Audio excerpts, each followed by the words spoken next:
Pages 5 to 9 offer some insights into a variety of characteristics and traits related to John's Challenger style.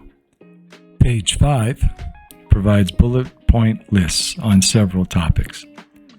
They start with the things that John values, moves on to describe what worries him, and then provides some do's and don'ts when someone is communicating with a person sharing John's Challenger style.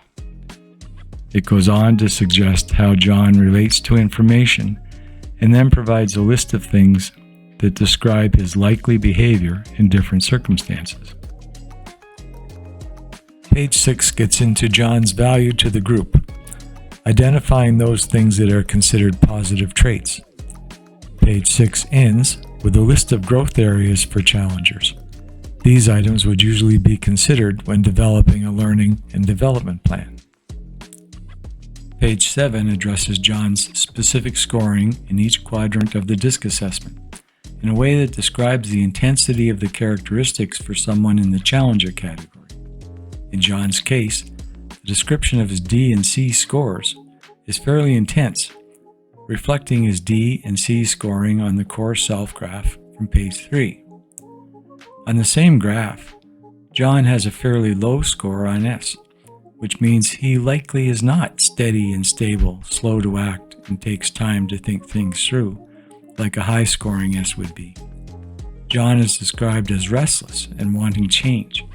This reflects the point made earlier about the intensity of characteristics both above and below the midline, and the tendency to reflect opposite behaviors the farther you move away from the midline. Remembering that the findings you see in the sample report belong to John, our D-style sample member. You'll find that page 8 provides tips on how your personal primary style tends to communicate with others and describes the typical compatibility that your DISC style has with persons of a different primary style.